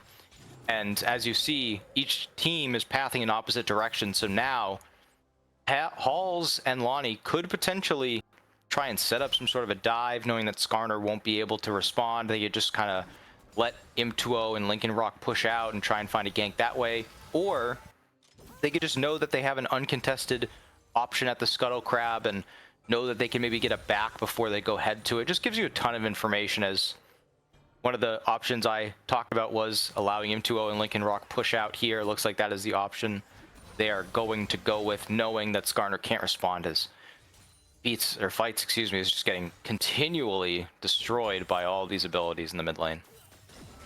Yeah. Oh. We'll be looking to see what they can accomplish. Hook on in. There's the punch as well, but punted underneath the turret is Halls. Lincoln Rock with a good heads-up headbutt, going to stop that gank in its tracks. Dark Lord taking 2 turret shots, though. Has to be careful of not falling victim to a reversal play in and of himself. Somebody needs to back him up. Juicebox, you can't leave your jungler here. Pushed back into the wall. It was a bait all along. Juicebox walking away with first blood. The rare self-bait. Thought that they would have the damage to execute Dark Lord, but has that Ixtal's impact back up and available, able to turn around Pentius. Going for a bit of an aggressive spot here. Flash forward. Flashing for even more. It's the regank from Halls, going to connect onto Lincoln Rock, knocking the Alistar back into the team, and that's a double kill to Icade as Lonnie continues to win out on these mid lane trades. It's looking like a carbon copy of game number 1. I mean, just great decision making from Calamity. You got both flashes out during that first exchange, or you got at least Im2O during the first exchange, so you just repeat right away. Halls goes and gets the Scuttle Crab, comes right back to the lane, and Im2O and Lincoln Rock making that mistake of pushing out even though they know that the jungler is in their quadrant. So they will have to deal with the consequences of that. And as you mentioned, Kai'Sa getting both those kills, that is a massive influx of gold. Able to go back, start building towards that Kraken Slayer. Going to be a lot of true damage coming through, and that does mean that this is most likely going to be that on-hit AP build where you get all 3 evolves, able to have a lot more damage on hit, do a lot more to tanks. And looking at the team composition by Cal, I think that is the correct opportunity or option, as Penti is still looking for some aggressive angles. Level 6 hit for both mid laners, meaning that we are probably going to see some roams begin. Ooh, Lonnie barely missing that charm there, but Fight's gonna have to flash anyway. The Orb of Deception placed well enough that it would have done double damage, and that true damage on the return would have been enough to kill him off. Important, necessary flash as they're arriving in bot lane once again. Hall's just going to decide, hey, the Alistar's here. You take a free burger when you get it, and Icade gets himself his third. Fights should go down here, though. Nice work by Lonnie. Dark Lord here just a little bit too late. Halls with a big knockback could bail Lonnie out, but Dark Lord flashes over to guarantee one back. This will be at the cost of his own life, though. It's a 2-for-1 trade, all in all. Yeah, able to roam back up to the mid lane, and that I'm gonna say, if you're watching in solo queue, take notice of what Halls just did. He had a free dragon. They knew that Skarner wasn't there to contest, but gave up the free dragon, goes bot lane, gets a kill, goes up mid lane, and yes, Lonnie does go down in the trade, but gets another kill facilitated onto the team. And they don't get the dragon, but it's always going to be there. It's still up and available. They're going to be able to reset out onto the map with more items and contest it here. So I like that decision, because usually if it's like one kill and you give up the dragon, I'd prefer that you go for a permanent objective, a permanent advantage.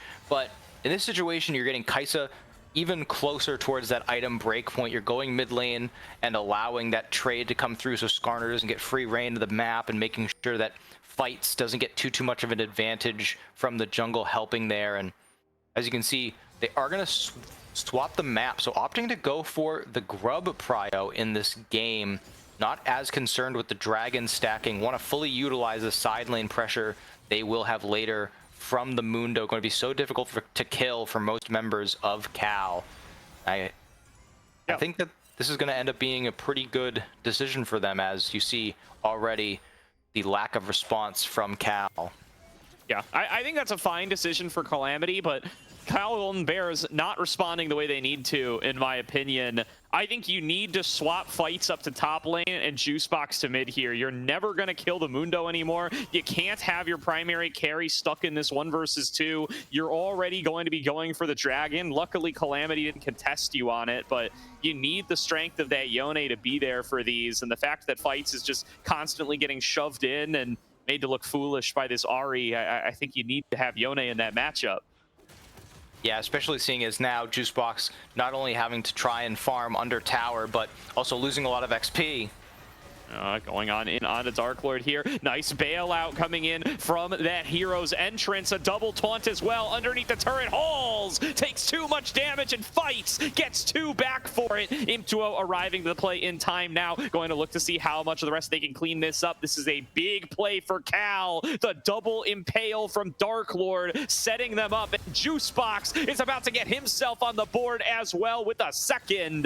Pentious, nowhere to go, will be executed down by the Yone. Way overextended from the side of Calamity, and you even saw some minor mistakes made by Cal, but just so much CC. The Galio ultimate doesn't land a knock-up because they're still impaled, but having that many members at the fight, putting down so much CC, and you know, Icade was able to come through and get another kill, but put themselves in a very dangerous situation, wasn't able to continue putting out DPS, had to just focus on getting out of the fight. Very good for Cal that, like you mentioned, Juicebox able to come down and grab a kill for themselves. Was only sitting on those Berserker's Greaves, but now has some gold in the pocket's going to be able to get out onto the map with some extra kill potential. As we do see a bit of a reset coming through after that fight. Skarner grabbing that Heartsteel.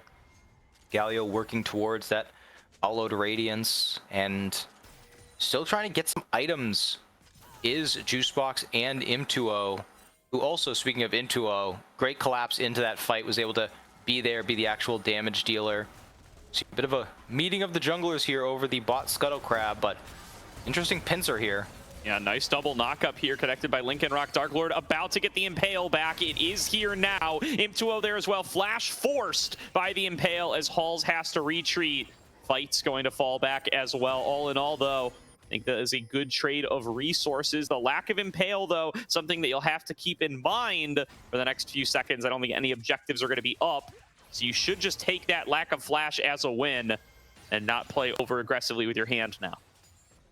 Yeah, you still definitely you want to take that as the win that it is. A lot of teams don't take these minor victories where, sure, you can just look at it as we didn't get a kill, but you can also look at it as you expended your Skarner ultimate, which will be up in 2 minutes for the dragon fight, for Vi's flash, which will not be up for the next dragon fight. So Exactly. I like seeing these teams kind of relent and say, okay, we got a small victory. Now it's just up to us to make the most out of it. So when they get to this next dragon, once Vi utilizes the Q ability, they know that that's the go button. They can turn, they can go onto the Vi and blow her up because she won't have any other escape ability. Did complete that Sundered Sky, so going to start dealing about the most damage this Vi will be doing all game, as I like to see Imp2O continue to be hovered by Lincoln Rock to make sure that the Ezreal can just at least try to match the farm mid lane, still working towards that Triforce, so not a lot of damage coming out of the Ezreal just yet. But because of the Void Grub Prio, they are spawning first, so going to be fighting over them now. Yeah, they're going to get into the Dark Lord here. They just want to chunk out this Skarner. Depth charge over the wall going on to Imp2O. He will be able to fall back in time. Hero's entrance coming on across. Halls is getting focused down, going to be the first one to drop. Lincoln Rock staying up with the Unbreakable Will. Pentius about to be the next one down. They flash over the wall to chase him. Imp2O still healthy enough to keep fighting alongside fights. They don't even need their top laner for this one. Juicebox kept the push going the whole way through, and Cal Golden Bears win out in a 4 versus 4 to get themselves these grubs, not even needing to move Juicebox out of the lane.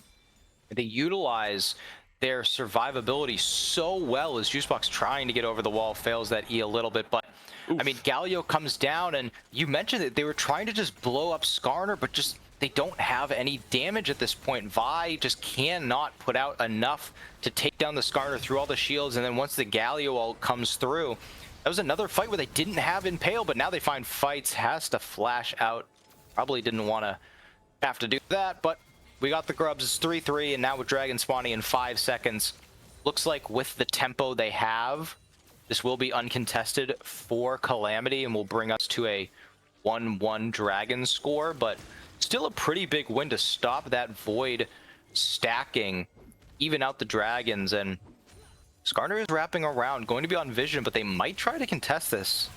They need the TP from Juicebox, I think, and they are going to use it. Lonnie TP'd in here as well. They are going to focus onto the Alistar first. No Unbreakable Will. Juicebox shows up, but he does not connect the Fate Sealed. Still, tons of damage onto Icade. Will be able to finish him off, and now has to dash his way back out. Manages to create the space he needs up against Halls. There's the follow-up knock-up coming in. Fights, and Lincoln Rock hold the target still, while Imp2O and Juicebox knock them down. 3-0. Cal Golden Bears with another win. The strength of this comp fully shown in that fight. I mean, at the beginning, Cal missed everything. You're gonna see in this replay, going on that dragon, just completely bursting it down. I didn't love the decision, but once they commit the teleport, you know it's gonna be good. Hits that hook, but Impale goes wide. Ult goes wide from Yone, but they just have so much damage available with Juicebox in the fight, and Halls just goes a little bit too deep, fights double taunt, and you're just showing, I mean, all 5 members just standing on top of each other, dealing so much damage. And not only that, but the amount of CC, I mean, it doesn't matter how skilled you are or the quality of the champion you selected. If you can't move, if you can't use any of your abilities, there's no chance you're going to win these fights. Yeah, really nicely done by Lincoln Rock there as well. Absorbed a ton in that fight, even without Unbreakable Will. Doesn't just resign himself to being a do-nothing champion without that ultimate. Absorbs as much as he possibly can, tanks a couple of key skill shots, and sets them up for some real success on the Cal Golden Bears side. Now they find themselves with the gold lead for the first time this series. So far, I have to be careful not to give up too much. Unbreakable Will comes on across yet again. Going to end up blowing that cooldown for a bit of nothing, but we'll still be able to get the recall out. I don't think we have too many fights scheduled in the near future unless there is one for the Rift Herald. We'll see if they end up suffering for that. You're seeing another real highlight of the draft by Cal shown with this Galio, as Mundo can obviously exhibit a ton of pressure on side lanes because of the E ability pushing through all of the minions, but with Galio here, the Hollowed Radiance able to wave clear so effectively and neutralize that side lane, with Juicebox being able to be out on the map fighting. Nice find on Alani here. Juicebox gets a lot of damage on through, and now Halls might be caught too far away. Soul Unbound does trigger, and Juicebox has to fall back away. This is a 3 versus 4, but Hall is in so deep, they want to keep the fight going anyway. They have the backup coming in from Imp2O, but just not quite enough lockdown to prevent Halls from escaping. Still, health bar advantage means this push will favor Cal. Dark Lord coming on in, going to snag on to Pentius. Fair bit of damage coming on across, but Juicebox is still tanking the turret. Juicebox never got outside of turret range, and the Cal Golden Bears have outplayed their hand. They're in too deep, and they can't keep their heads above water. It's Dark Lord getting for one more trade back. A 3 for 3 so far, but it will favor Calamity at the end of the day. Yeah, just way overextending. Thought they could do a lot more damage, but without Juicebox having access to the Fate Sealed and the Soul Unbound, having to be activated right away to try and survive, I think the play there was definitely to just take that turret and do what we said earlier. They were doing so well at taking small advantages and stretching them into bigger ones, but here they just get greedy. They try and fight for more and more, and it doesn't matter if you have the gold or the numbers. When they have a ramped up turret, it's so difficult to fight, especially if you can't get any of the CC to land onto Icade. Kaisa doing so much work. It almost, you forgot in those past 2 fights how fed this Kaisa is, but full Kraken Slayer in that fight, just doing so much damage to these tanks, able to completely take them down. And now we find ourselves at an even spot with 47 seconds onto the Mountain Soul, and with so many tanks on Cal, you've got to imagine that Calamity really don't want them getting any of these dragons and getting those buffs towards that resistance. Yeah, definitely. And, you know, a flashless Kaisa, quite dangerous to have on your side right now against the Cal Golden Bears composition. They have so much lockdown. Icade gonna need to play these fights really, really cleanly with that summoner on cooldown. So if they intend to challenge for this Herald or this Dragon instead of just trading them cross-map, oh boy, you'd better have some real good, secure vision to keep Icade safe. It does look like Cal, not sure what they want to do while this Rift Herald gets started up. They can trade for Dragon. I hope that they do decide to do that, and they will. Dark Lord on the move over there. Just need to make sure that they secure control over the river, which they should be able to do. It's too dangerous for Icade to approach.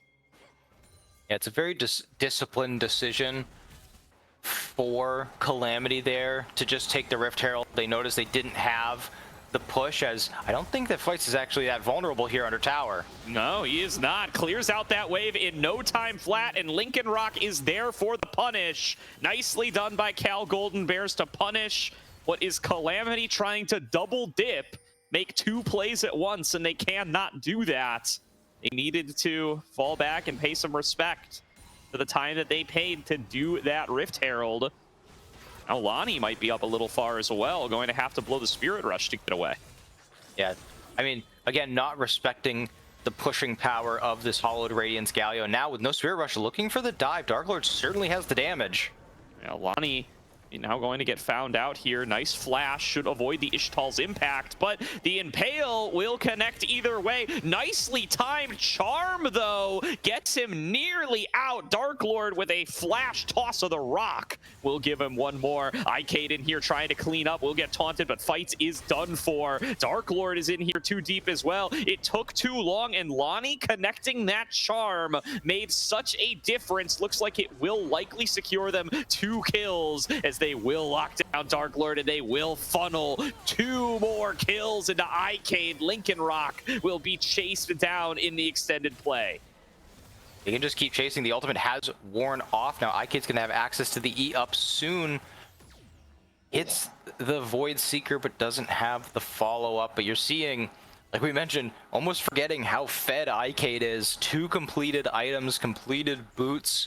Has that lethal tempo fully stacked up, able to put down so much damage in that fight. And again, seeing a little bit of an overextension, going for that RE pick, and I mean, this is a little bit nitpicky, but a lot of auto attacks canceled in that dive attempt by Dark Lord. Skarner's got long windups on a lot of those abilities, so you have to really be patient, and they were kind of showing that patience, and I want to go back a little bit and praise the decision-making from Calamity.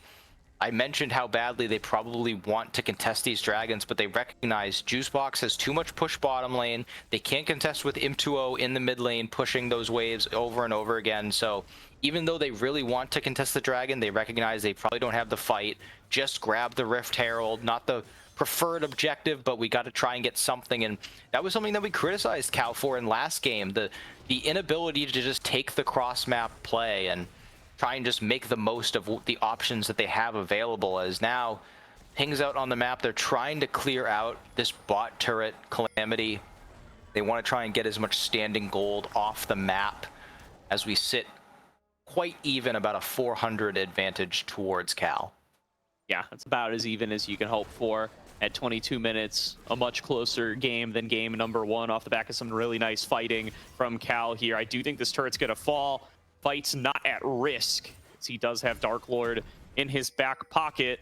Things towards mid, they think Icade is a little exposed, but we'll be able to get out of there with the supercharger. Jukebox feeling good in this one-on-one, does have access to the Executioner's Calling, plus the Blade of the Ruin King, giving him enough damage to work on Trey Dog. I don't love the late Heartsteel as an item choice. It takes so long to stack that up. The fact that you're not getting stacks on it yet, it's just not gold efficient.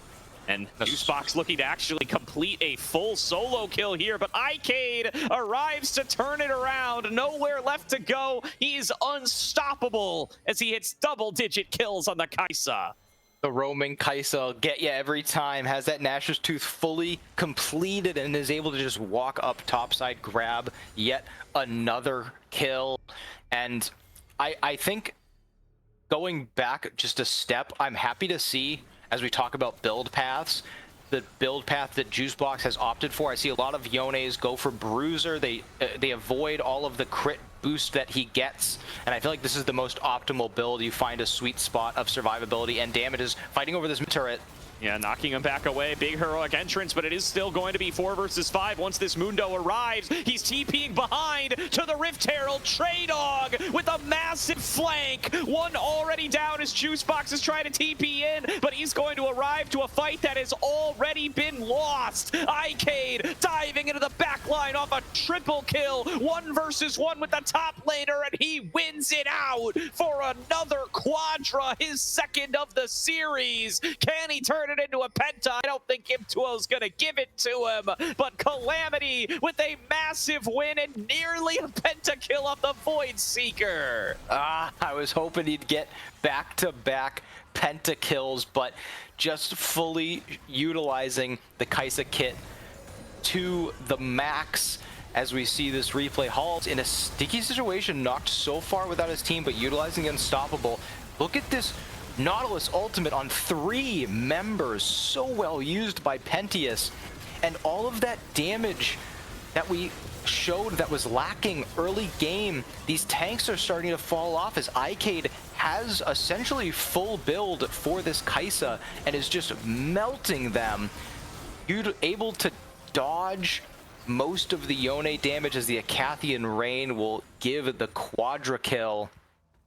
And as we get out of the base, very smart itemization for Icade as we continue heading towards that Void Staff, seeing all of the MR being built and seeing how much damage Kai'Sa is able to do despite all that MR. Once this Void Staff comes in, we'll truly just ignore all of that. And that's the threat that some of these tank compositions don't really neutralize. Is sure, in the early game and in the mid game, you're not going to take any damage. You're going to win these fights despite not having that much damage of your own. But once the games go on, that tankiness starts to fall off. There's more armor and magic pen in the game, and it's more and more up to the player's ability to orchestrate these team fights. That looked very advantageous at the start. Halls was so far behind his front line, but just didn't have any sort of damage being laid onto him as the fight went on.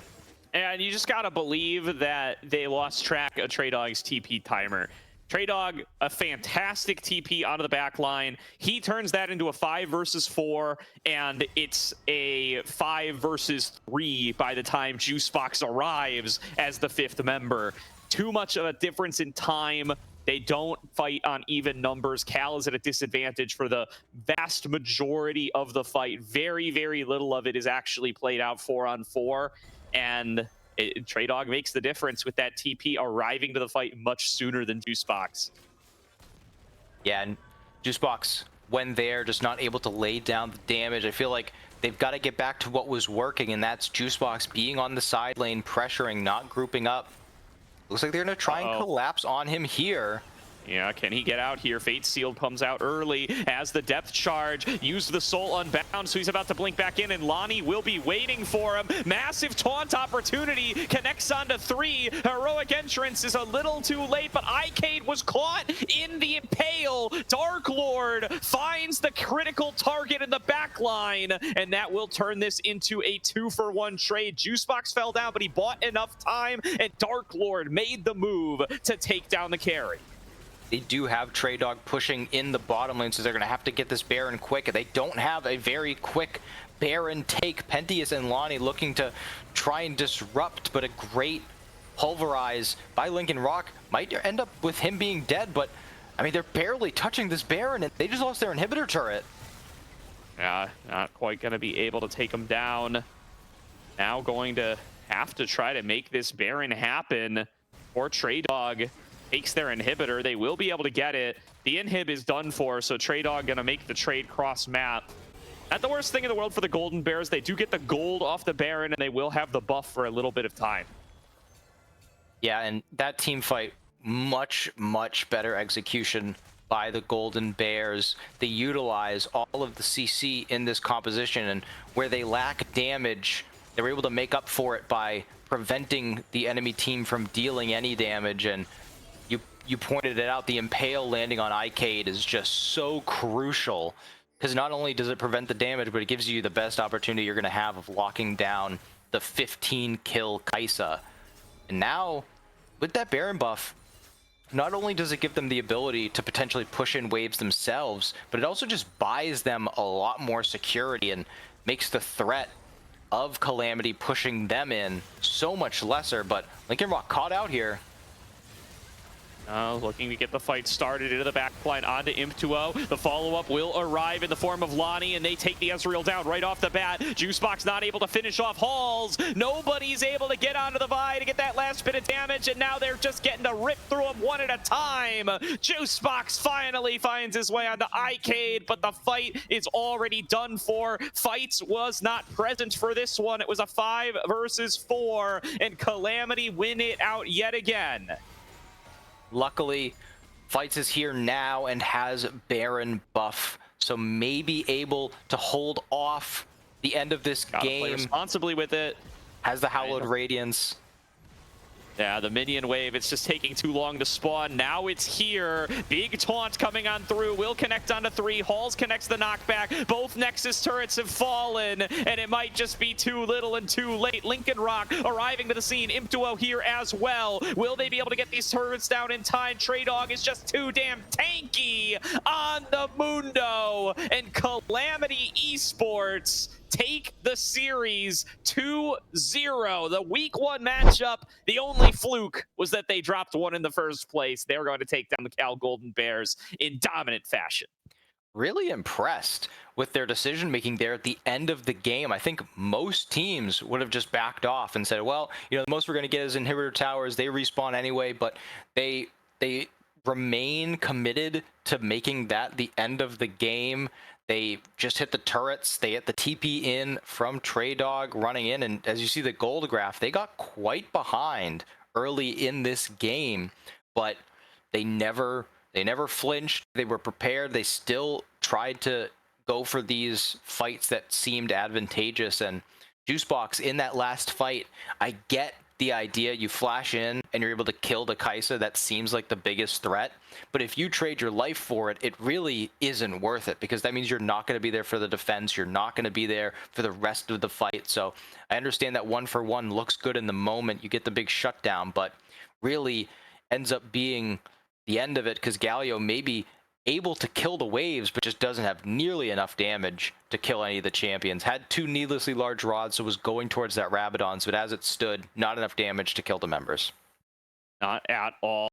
And, you know, I think we saw some much better stuff out of the Cal Golden Bears into that second game. I think they got some really good pieces at work here, but just need to be able to put it together as a team a little bit, taking too many fights at odd numbers, not respecting the potential for more numbers for the Calamity Esports side, and over chasing on a few of those. But some of the team fighting looking really, really good there. Calamity Esports, though, putting it all together, looking way better with Trey Dog on the tanks as well, I think, too. Like, so much pressure being applied by that Mundo, especially on the big flank plays, and definitely not letting that Yone get into too dangerous of a spot. So all around, nice performance from Calamity today. We're going to have Icade on for a little bit of an interview here, so we're going to throw it to a quick break here while we get things set up with him. But don't go anywhere. We're going to hear from Icade in just a couple of minutes.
Welcome back, everybody, to tonight's broadcast of the ACL, where we are joined by the victorious Icade off Calamity Esports, a 2-0 win in your rematch over the Cal Golden Bears. Congratulations, Icade. Thank you, thank you. All right, well, want to start things off by asking about that. So with this 2-1 finish, you guys take second in your GSL group to Tempest. You ended up playing against the Golden Bears twice here. Right. What was it like matching up with them for the second time compared to back in week number 1 when you guys were just starting ACL? It's only been a couple of weeks, but what's changed in the intervening weeks? Right, so I'd say that we kind of I feel like we lost a bit of our identity in like week 2 and like didn't really know what we wanted to do, kind of back and forth in scrims, and we kind of decided as a team like let's put a lot of focus on bot this game. And against Cal, we did a lot more extensive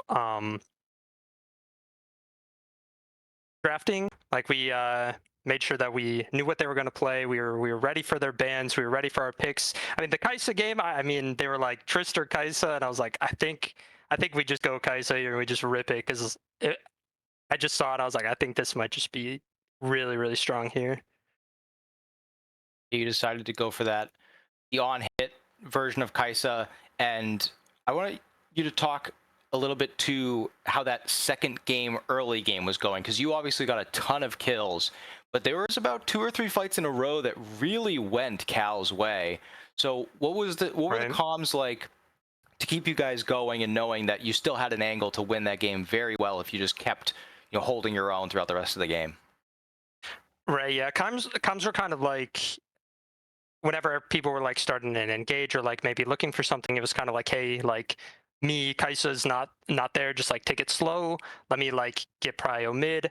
Or when we lost a couple fights, it's like, okay, they're very tanky. Their team was like extremely tanky, so I just had to wait until I got Rage Blade, and then I got Nashor's like quickly after it too. So like then I was able to start melting. But I think we had to wait and be a little bit more patient with our fighting until me and Ari could get our tank melting items. Yeah, you drafted very well. In that first game specifically, you have them first pick Misfortune. You know that the Right. Rel is probably going to follow soon. Yes. So generally that gets picked and they're thinking we're going to win lane, we're going to get wicked far ahead, but you lock in the Corki in response and you and Pentius just destroyed them in that lane. So I want your opinion on that first draft from a bottom lane perspective. Yeah, I mean, as soon as we saw that they picked a Rel and they didn't ban Poppy, Pentius was just like, we just picked this, no? Like, this is just so free. And Corki's one of my most comfortable ADCs right now. I think he's still super strong. And I don't know if you guys saw, but I went the Bloodthirster build, so I'm able to sustain a lot longer, especially in MF who also goes Bloodthirster. So trades are so much easier for me as well. Rather than having to focus on my health, I can just keep ripping over and over. Good stuff. So with this win, you guys will now enter the Swiss stage at 2-1. Do you want to look towards last week a little bit? You guys have a close 3-game series up against Tempest. Want to hear your opinions on how that series went. Do you think that there are a couple little changes you could have made to be able to come up with a win and be playing 2-0 in Swiss this week? Or do you think Tempest just really showed you guys something new and that you what were you able to take away from that series? Yeah, I definitely think game 3 with the Swain kind of threw us off because we weren't able to really like punish him at all. I think that their banning kind of left us a little lost on maybe what to pick for a couple games. Definitely switching around pick orders and thinking more outside the box, I think would have helped us a lot. And maybe doing just a little bit more draft prep, I think would have made the games go a lot smoother, in my opinion. Yeah, all right. Well, looking forward to seeing you guys in the 2-1 bracket. We will find out how seeding impacts who your opponents are going to be next week. But halfway to qualifying for ACL playoffs, want to hear quick thoughts on how much do you guys think you're going to be able to do it? Any predictions on how many series you'll be playing, what record you'll potentially qualify with? I think that if we just keep playing how we are and keep focusing resources on me, I think that I can help them go a long way. So I think we'll have to wait and see, but I'm confident that we can go far. All right. Looking forward to it. Well, as always, last word goes to you, Icade. Anything you want to shout out? Anybody you want to, anything you want to say before we close on out the stream for the week? Yeah, sure. I guess shout out my team for letting me carry these games, get a pentakill. Felt pretty good. I guess I'd say shout out to my wife for always being there for me and supporting me in what I want to do. And for Elo. Good stuff. All right. Well, thanks so much for joining us, IK. Looking forward to seeing the rest of Calamity Esports' run here. Thank you to everybody at home for tuning in to ACL this week. It's been a party. We'll be back next week with some of our first broadcast Swiss rounds on the 2nd. It'll be same bat time, same bat Twitch channel. You guys know when and where to tune in. We're going to send you guys over to Aegis 2, where the AEL finals are currently being played. Lots to see and get excited about there. Once again, shout out again to code Aegis that you can use over on the, I'm losing the sponsor name and I closed out the tab. Zen Market. Zen Market. Thank you very much. Shout out to Zen Market. Once again, code Aegis is the code to get 1,000 yen off your first shipping order there. For myself, Jack, and Caddy on production, appreciated spending this time with you, and we'll see you next week.